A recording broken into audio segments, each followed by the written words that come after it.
Angie, John. what does authenticity mean to you as a coach? Ooh, big question. I love it. Authenticity for me is being who I am as a coach, no matter what the session brings. How about you? If we step aside from the ways that the word has been perhaps overused and abused, for me, in essence, it's about being true to yourself. All right. So then what does being true to yourself look like for Usually, I'm a little bit cheeky and a dash of my dry English sarcasm. I mean, wit. How about you? you? Oh, if everybody only knew how true that is. I think for me, it's definitely giving the full Angie experience. The full Angie experience. You hold some things back, right? Yeah, but the full Angie experience is the full Angie as a coach experience. Got you right. We have different versions of ourselves for different situations. Yeah, it makes you wonder how we manage to remain authentic. I agree. Shall we get into it? Absolutely. Let's start the show. Welcome to the Coaching Clinic with John and Angie, the show for professional coaches that explores the ins and outs of coaching, from working with clients through to running and marketing your coaching business. If you're a professional coach who's committed to your own personal and professional growth, cares about making a difference, and wants to have a successful coaching business, you're in the right place. My name's John Ball. And I'm Angela Bezignano. Between us, we have over 50 years of coaching experience and best practices to share with you. From getting started to scaling up your business. We know what works and what doesn't, as well as what it really takes to have a successful and thriving coaching business. With new episodes every Wednesday. Make sure you're subscribed to get them fresh.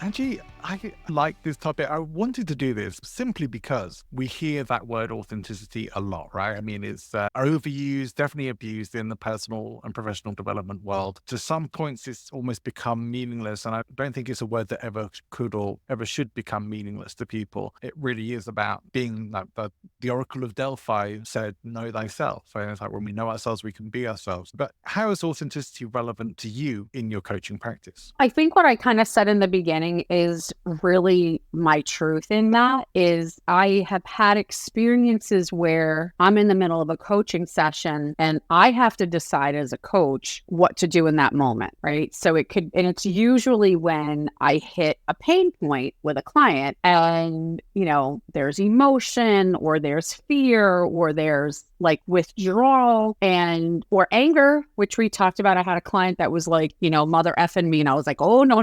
But still like staying the course and realizing I'm there for a purpose. I'm not there for the expensive cup of coffee that I reference all the time, to really stay true to the course.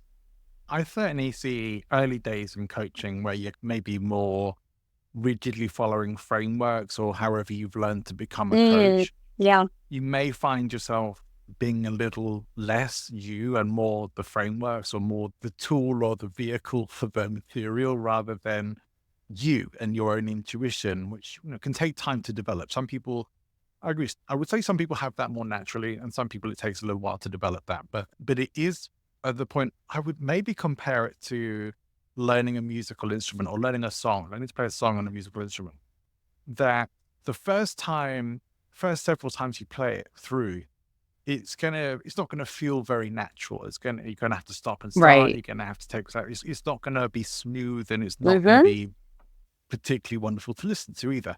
But once you've learned that piece of music, once you know it, in fact, I'd say for most musicians, once you know it to the point where you don't need to look at the sheet music anymore, that's the point at which it's in you. It's a part of you. And then you can inject yourself into that. And I think there's a similar thing with coaching here. Like you have to know what you're doing well enough that you have to be able to dance the dance until the dance dances you, if that makes sense. Yeah, no, I think that's absolutely true. I think that's how we create flow. I experienced this more when I was training coaches and they were, to your point, they were learning a framework and I had to, because I was in that space of training them, but I was coaching them into the training, right? So I had to be mindful that they weren't yet in flow because they were still learning a framework. And I looked for other cues from them, right? Did they have great follow-up questions? Did they start letting their guard down a little bit and take that time to read the session? Because I think that's where the authenticity, like you're saying, comes in, and it creates that flow and rapport. And it really helps you to figure out who you're going to be as a coach, right? So I think that's important for people to realize that there's different ways to be authentic within, not just within a session, but as a coach. Yeah.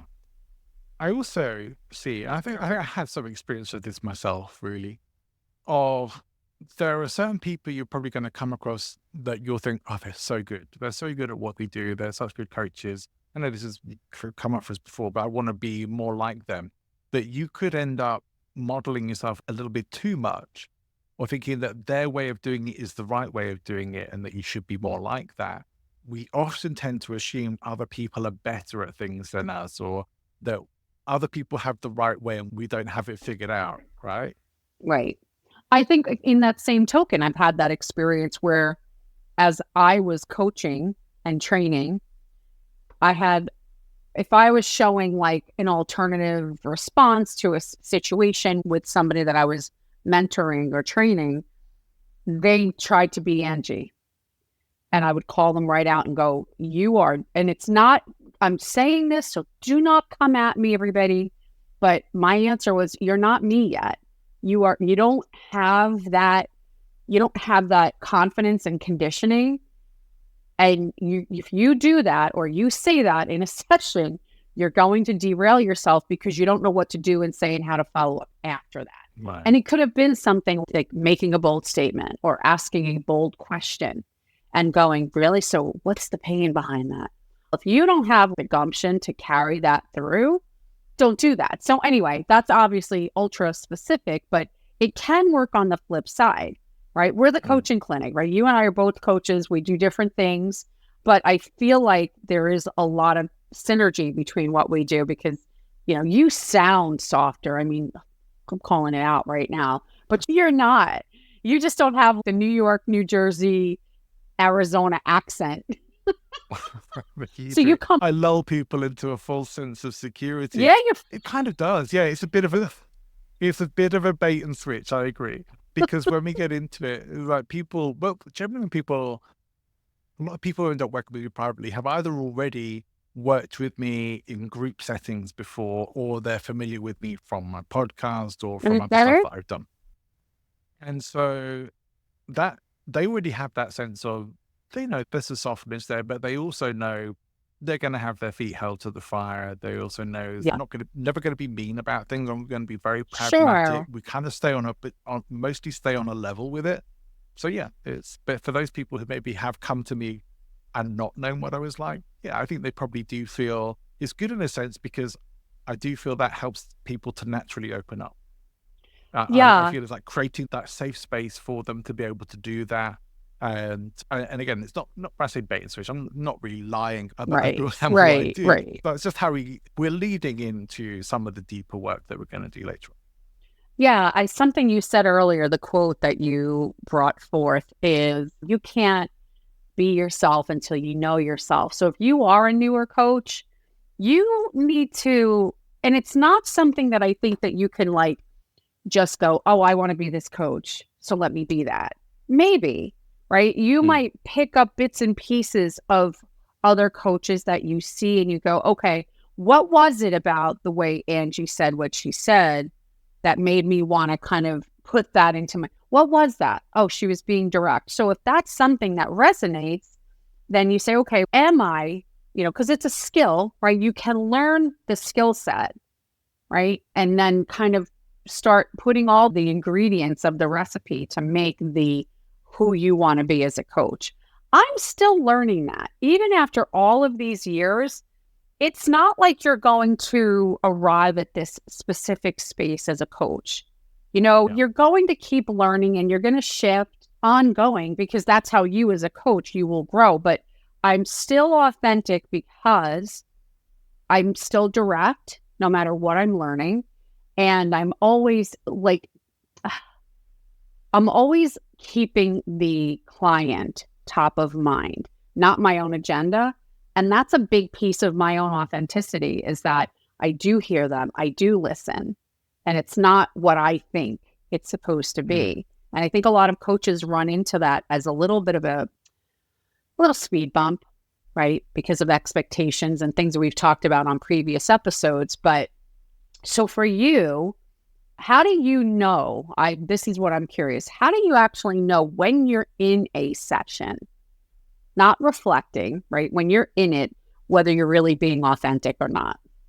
It is the small voice that comes up in the back of my head of, am I going to ask the question or to give the response that I feel I should give, this that I would give, or am I going to be diplomatic, or am I going to hold back?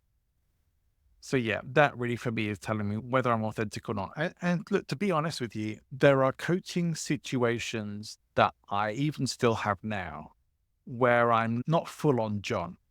He's basically where I'm kind of like a more curated version of myself, because I'm supposed to fit in with someone else's model as well. So I can't go full out all me. I have to also be,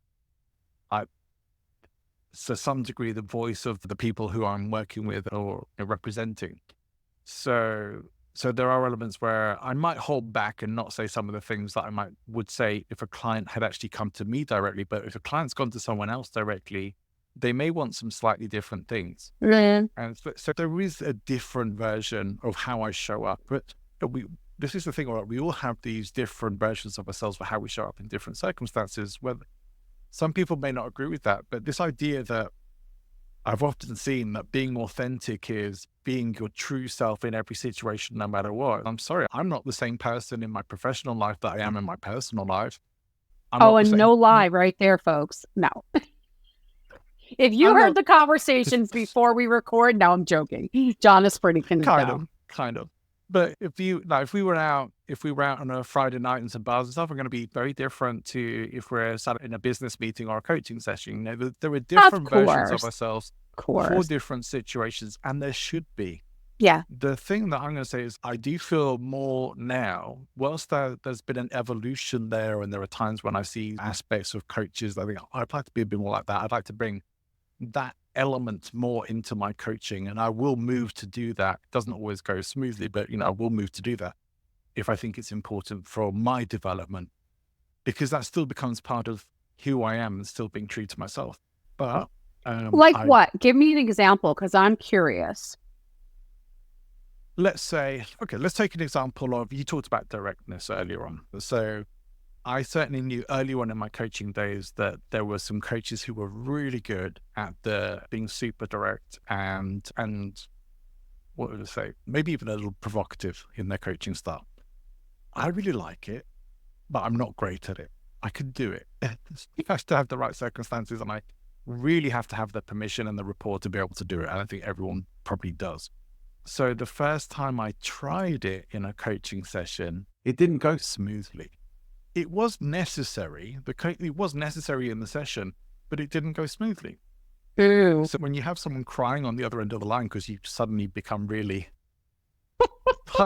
direct with them, you maybe know it's like, all right, I may have derailed this session. Maybe this wasn't the right approach in this particular. But wait a second, and I'm going to counter that, because this is, I wasn't there, right? So I'm going to trust that you're evaluating it post-session, right? And I trust you.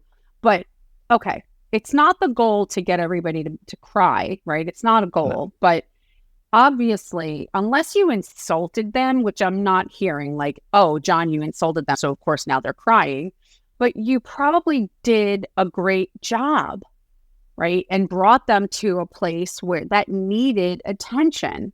So then that's what I'm saying with people. It's like, you need to be prepared for the outcome that you expose. Whatever it is that you expose, you need to be prepared to be able to handle that. And I'm not saying you did or you didn't, but that's the point, right? Is kind of going, I touched a nerve, and maybe it's relevant, maybe it's not right now, but I just uncovered something with this person.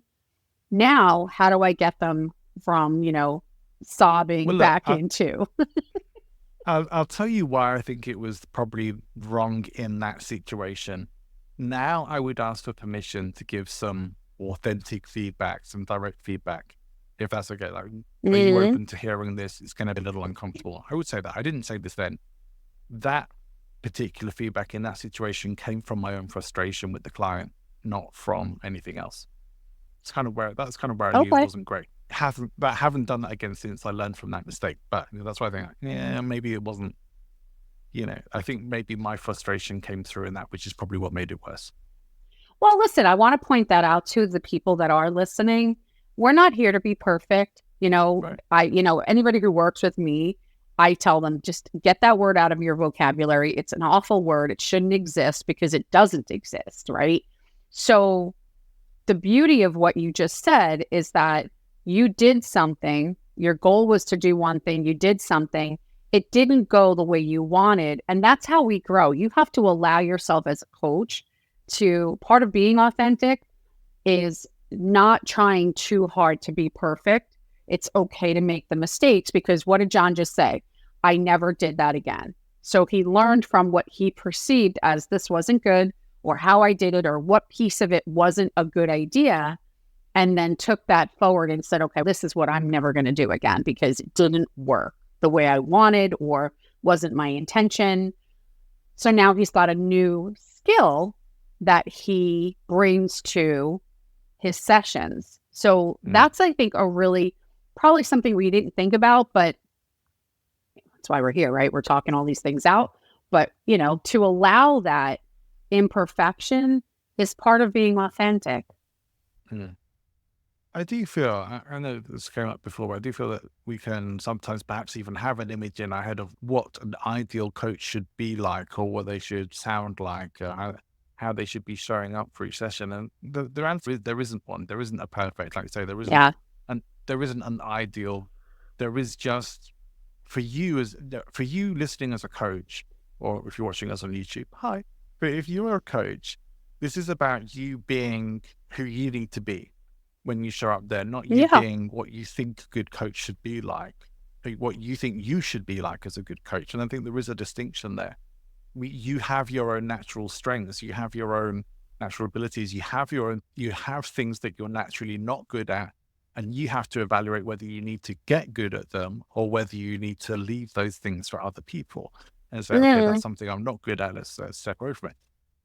It kind of is about knowing yourself and working with your strengths as much as you can, and shoring up the weaker areas that you do need in your practice as well. But that thing of being authentic to yourself is, if you are, let's say you're naturally good at helping people around their relationships, and you're trying to wedge yourself into corporate coaching because you think it's going to be better paid, that's not really being authentic or true to yourself. And I think you might be able to do it, but you're not going to feel the level of fulfillment or even truth to yourself, knowing that you're not doing what you're actually naturally really good at and would probably enjoy far more. You can pick whatever path you want, but that's not the authentic path. If you know that naturally I'm good at this, I enjoy doing it, I feel fulfilled for the work, but I'm going to push myself here because money. Well, listen, I think what the carrot that is dangling in front of us, I think, is a big piece of it. I have heard many coaches and speakers too, right, that have said, I'm going to do this because that's where the money is. And that's okay. It's great to want to get paid for your skills and for who you want to be. I would say to you that I think that I've led a pretty honest path, right? But I've grown and learned things. So when I started out as a manager, trainer, coach, mentor in the sales space, I had no idea that for today, anybody who knows what I do as a coach, right? I do leadership and all the things, done it for years. But now I have a little bit of a passion piece because why? Because I see women burning out. So there's a passion piece to my business. There's some piece of that. And I'm really in love with going into that space and helping women navigate through all the things, all the balls that they have to throw in the air while they're, delivering babies and cooking all at the same time. Okay. But those things happen naturally and organically. If somebody asked me to go and facilitate anything on, and I've had this happen, that's why I'm able to say it. Can you facilitate a conference, a meeting in this tech space? Like they were going to provide. I was like, absolutely not. No way. Anything pretty much like human related, I'm good, right? But don't start talking to me about you want me to, I can deliver what's on a screen, right? I can deliver a process. But if somebody asks me a question, we're dead in the water, right? Because, you know, I don't know your software or I don't know, you know, what it is that you're really discussing. So no, I don't facilitate things like that. And I don't coach. But that doesn't mean that I can't coach people that work in that space, right? Because I'm not coaching them on that. I'm coaching them on the human element. So, you know, I think there's a lot of truth to what you're saying. Finding the niche, you know, you and I've been doing, you know, I've been in development, personal and professional development forever, you know, 55 now. So, you know, probably since I'm 20 with a couple of little gaps in between, but not long. And even when I had a job, as I say, I was still doing that. I was still developing people, right? So it all kind of fits into the bag. But doing something without any real passion or interest in it is going to be a disadvantage, and it's going to affect how you coach for sure, because you're not authentic. Yeah, and I was talking about this in a recent newsletter that I put out, and same kind of thing about it's come up a number of times for me. We've had those clients who want to just want to focus on where they can make the most money and not think about what's authentic to them. But one of the things that I was pointing out there is like, this is in relation more to professional speaking, but if you're something, well, where's the money right now? Right now, AI is a really popular topic, and you're going to go out there and speak about AI. You're not interested in that. If that's not your area, you're going to struggle. You're probably not going to have much credibility. And when you get to 117 times of delivering the same keynote that you're going to be delivering or workshop on that, how are you going to be feeling about that? You're going to be probably pretty fed up with it. And same for kind of anything that you do. If you're not following a path of genuine authenticity, interest, passion for you, you're making life harder for yourself more than anything else. You might think there's more money there, but you know what? Let's say you actually wanted to be that relationship coach. You can still make a shit ton of money as a relationship coach. You just look at Esther Perel. She's doing, if I pronounce it incorrectly, but she's doing incredibly well with that area. And I think that brings me to something else that's really important around authenticity, because how you show up in your, like on social media or wherever else you're showing up is part of your marketing. Right. Yeah. So you can either be slapdash about that and just, just going to show up. However, this is me. Or you get intentional about it and you curate, which doesn't sound very authentic, but you curate the version of you that shows up in those, like you have an image that you particularly are going for that is still part of you, but it's a curated part of you. It's like, this is what I'm looking to project and have you see it. And that's part of your marketing when it has to be. And I've had people rail against this idea, this concept. You know, if you've ever come across Robert Greene's books, which are all about influence, and it has a book on seduction, which, you know, probably everyone should check that one out. But he has some great books on what makes people influential or influential situations. He talks about this particular aspect about having these curated versions of ourselves, full public profiles. If you think about pretty much every big name, like if we were to think about, gosh, I'm going to think about names that everyone would know: Gandhi, Mother Teresa, JFK, Martin Luther King, you know, big globally known names. Whatever we think or know of them is undoubtedly nothing like what they were really like as people. We have curated versions of them that get put out to the world, and that's our image of them usually. I'm going to say this because I do agree. I don't disagree really at all. And I think that a way for people to understand this, like I am, you know me personally. Yeah. but you've never seen me in a coaching session, although we coach each other all the time, right? Every time we talk, it's like, what about this? But you've never really seen me in a session. But I think you would probably be okay saying, I'm pretty sure Angie is who Angie is, right? She is the same person when she's delivering a coaching session or a speaking engagement. But the difference is there are pieces that are more polished, that are more intentional, that are more practiced. So I'm still me, right? I don't all of a sudden become like the stuffed shirt. And so tell me about okay, that's not it. The thing I think that is most authentic, so talking about like the curated side is versus the everyday, right, is that my energy is the same. The energy I am as Angie, the full Angie experience, part of that or most of that is my energy, how I show up. I'm consistent. And the reason why I'm able to be consistent is because even though there are pieces that are polished and practiced and honed, I still deliver it as me. I don't try to be John. I don't try to be, other people. I just am me. End of story. And I think it's almost how people assign, like people think they know actors and actresses, right? They think they know them because they've seen them in a part where they play the part so well that you think you know them. Like, that must be who they really are. And then you read about them like, so-and-so was an asshole, or so-and-so was really nice, nothing like her bitchy character, like whatever, right? We are still all human first, but I would say that energetically, I don't put on a show. I am who I am.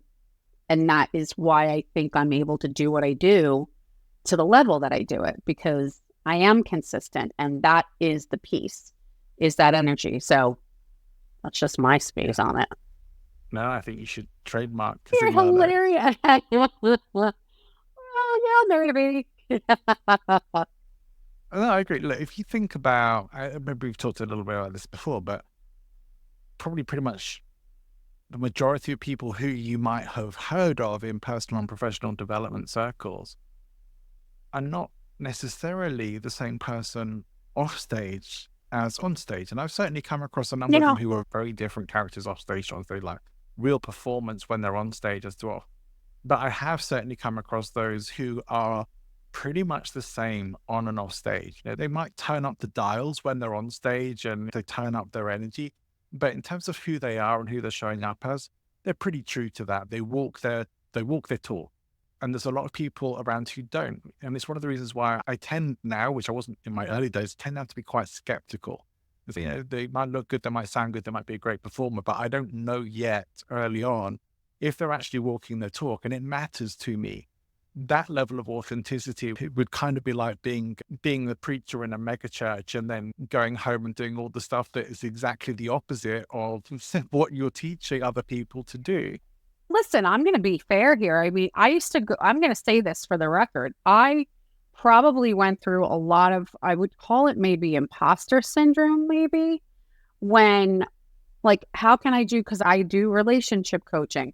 Hi, I've been divorced. And initially in my head, the logic didn't make sense. How can you possibly be a relationship coach if you've been divorced? And I'm like, how about, because I've seen both sides of it and that's part of it, right? I still do some things that are very specific to learn information, but I have a perspective. That doesn't make me better than somebody else, because again, I've coached people that have worked for NASA. I know nothing about their world professionally, but I know about them as a human, and that's what I focus on. But I think that you have to allow that to fade away, because we are imperfect. And I've had clients that have been like, I'm going to be in Arizona, I want to meet you. And I was hesitant because I don't even want them to see how I drink a cup of coffee, because there's an Angie image, right? There's an image that they have of me, and that's going to change. And it's going to change when I am humanized. Yeah. It's what we do with, wait, here's one. I will never forget this. I was in probably 4th or 5th grade. And I had the same teacher. I didn't get left back, but I had the same teacher. And this time when I had her, she was pregnant.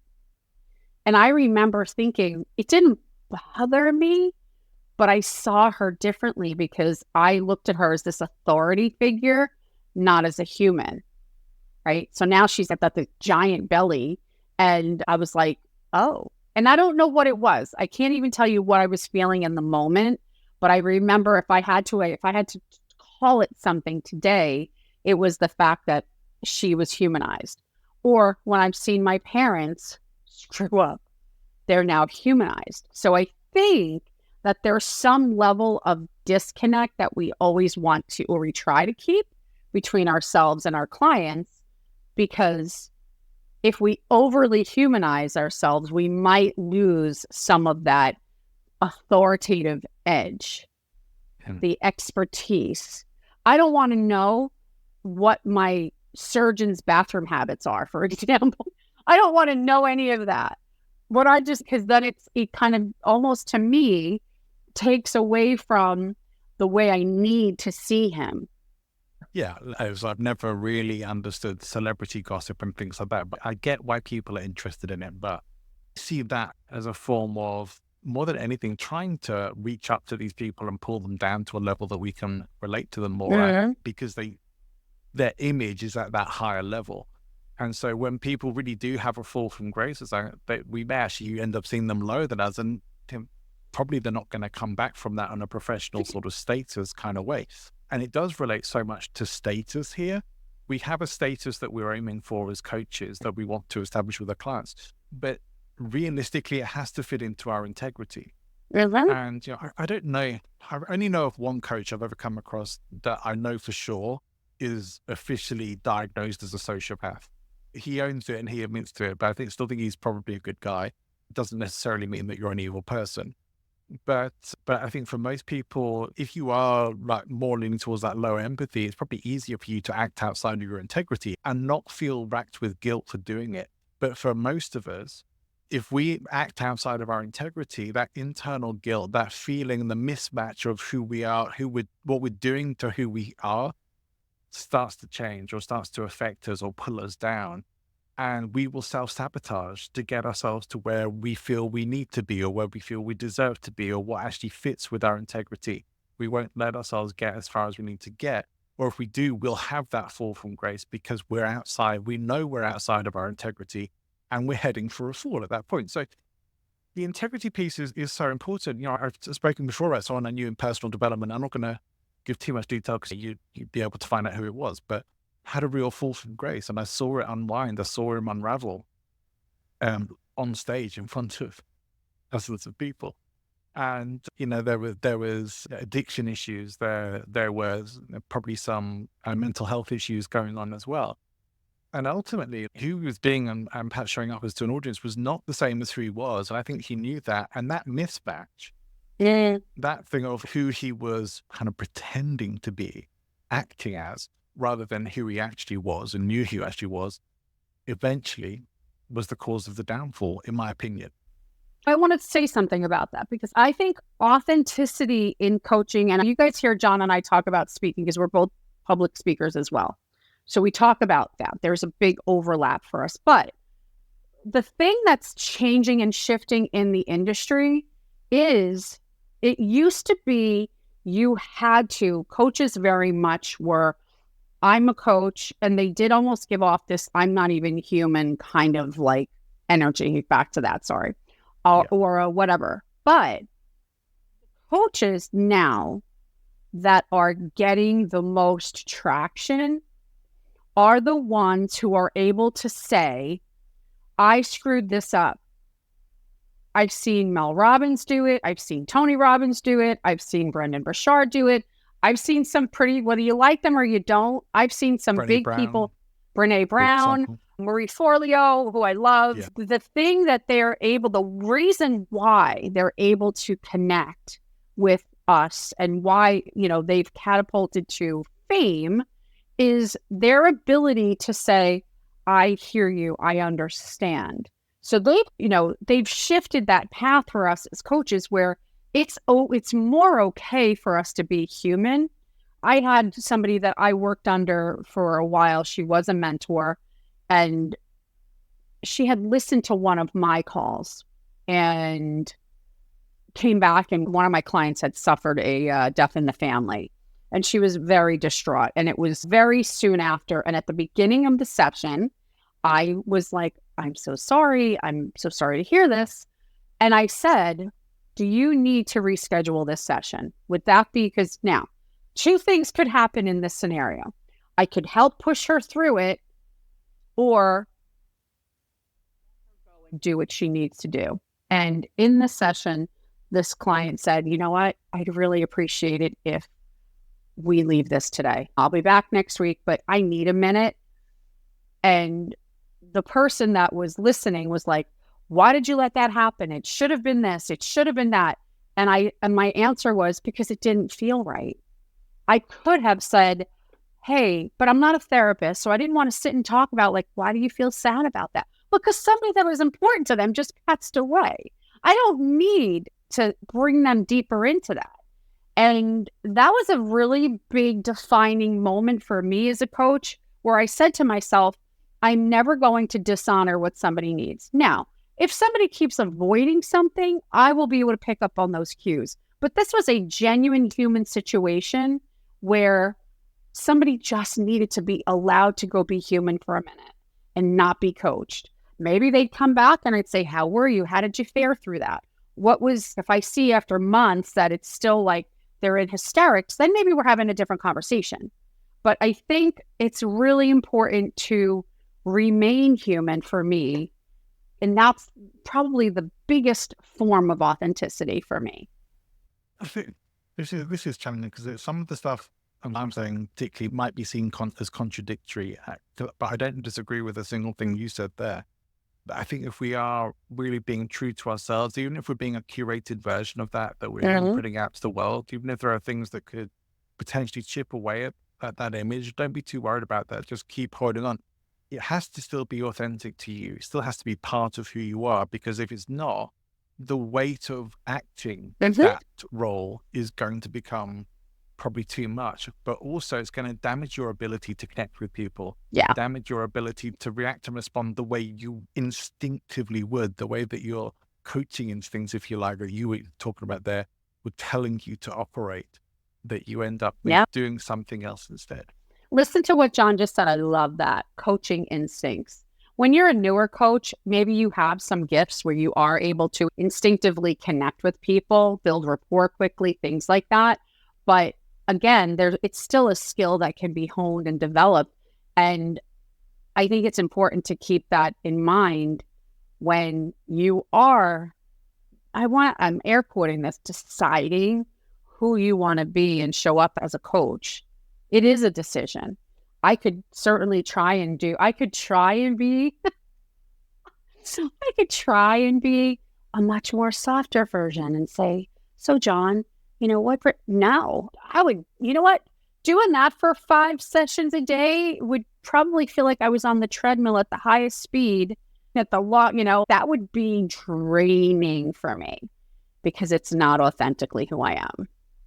Here's the thing as well. I think authenticity, being authentically you in the way that we're talking about here, is going to cause a problem that some people struggle to deal with, in that when you're showing up as an authentic version of yourself, some people are not going to like you. Yeah. That's it. Hello. But some people are going to love you. Mm-hmm. But some people are going to be indifferent to you. But that's what we want. Because otherwise, if we're trying to be the people pleaser or the person that everybody likes, we end up being bland. I hate that word. Bland. It's worse than moist. It's bland. It's just a horrible word. How about benign? Bland. Benign, beige. These words all sound kind of similar. Yeah. You end up being kind of fake. You end up being disconnected. I mean, these are not good things. And so if you're trying to keep everybody happy, you'll keep nobody happy. And ultimately, people will probably dislike you more because you don't have that sense of authenticity.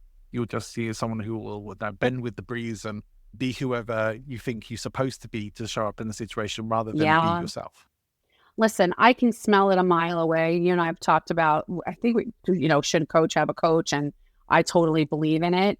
And there are people that I tried to work with them, but they weren't connecting with me. They were maybe following some kind of a framework, not so specific, but even if it was their own, I'm going to do this in this session. And they would do it in such a way that I was like, get me out of this session. Give me my money back. This is never going to take me where I need to go. It's not going to work. So that's something that I've always remained cognizant of is, am I able to connect? And I think that I am, because there's that authenticity piece where people just know that I'm being very real and very human and not practiced, even though it's years of practice, decades of practice, actually. I want to share something with you. This is really embarrassing to share, but I'm not afraid of sharing embarrassing things with you. Can't wait. It's just me and you, Angie. No one else is listening. Nobody else is listening. I may have told you this before as well, but when I was very first getting into starting my own business, I was putting content out on YouTube. And this is early days of YouTube. This is not many people had channels, not many people were posting stuff up. So if you put videos up, people would see them. These days you could be pissing in the wind on YouTube and post stuff up and no one will watch it. It's very easy to do that now. Early days of YouTube, not so much. So I put up some videos, and one of the videos was kind of a sales video, I guess. I was promoting me and my coaching services. And I hadn't really found myself as a coach at that point. I know it was kind of early days of being a full-time coach and still figuring a lot of things out. So I was being a bit more of a presenter, a bit more of a salesperson, or what I thought that should be. And I just remember this one comment I got on this video about how fake I was and all this stuff. And it just destroyed me. Absolutely destroyed me. I think it must have been several years before I put content out on video on YouTube again after that. But it destroyed me because I knew it was right. I knew it was true. And you know what I'm going to be doing after today? I'm going to be like, John YouTube. John Ball YouTube. Where is he? I think I took it down. Did you? I think I pretty much took everything down and closed down my YouTube account at that time. Yeah, I would. Well, I was devastated. So what was the lesson in it though? So what was the outcome like really, besides running and hiding a little bit? Get me out of here. I don't want anybody to see me, which is common. Do you know what I mean? Say any kind of feedback, even it was obviously intended to be negative criticism and possibly even intended to be hurtful. I don't know. But it was valid because I felt it. And so there was something there. Where I took that probably wasn't the best at the time. I would be different now. I would accept the criticism that comes through still, but I wouldn't go and hide away. I wouldn't decide I needed to delete my account or anything like that. I would just correct course and keep going. So I maybe took a little while to build up a bit more of a sort of, we call it a bit more of a rough hide to be able to weather that rhino skin. That's what I call it. Rhino skin. Rhino is toughest skin of all the mammals. Becoming a bit more bulletproof for sure. Listen, I think that's probably a different topic for us, but you do have to be able to allow criticism in, and then you also have to be able to simultaneously be able to just turn off the noise that comes in for the trolls and the haters, because that's going to happen. Sure. And as long as you did what you intended to do, again, it may fall into one of those categories of I'm not for everybody.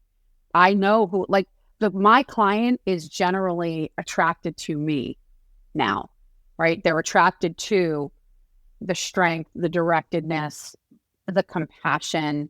I think I always project myself when we talk here like I'm some witch, and I'm not. I'm direct, and You say that. I see that face. I will come to Spain and I will get you. But, I feel like I do have to. And there are people when they say to me, you know what, I'm thinking, Angie, that maybe this isn't going to be the greatest fit. I probably already knew that. before. I probably already, if I have a discovery call and somebody says, you were great, but I think I need maybe more of this. I usually know it. I usually know it in advance of that. And honestly, I might maybe need to be the one that says, I don't know if we're a fit.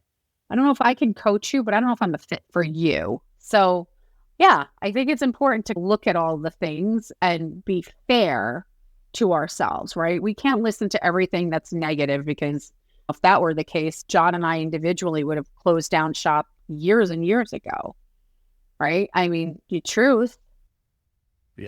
Yeah, be crawling back under my rock. Yeah. You know what's funny? I just want to, because I know we're going long today, I just wanted to share this. This is interesting.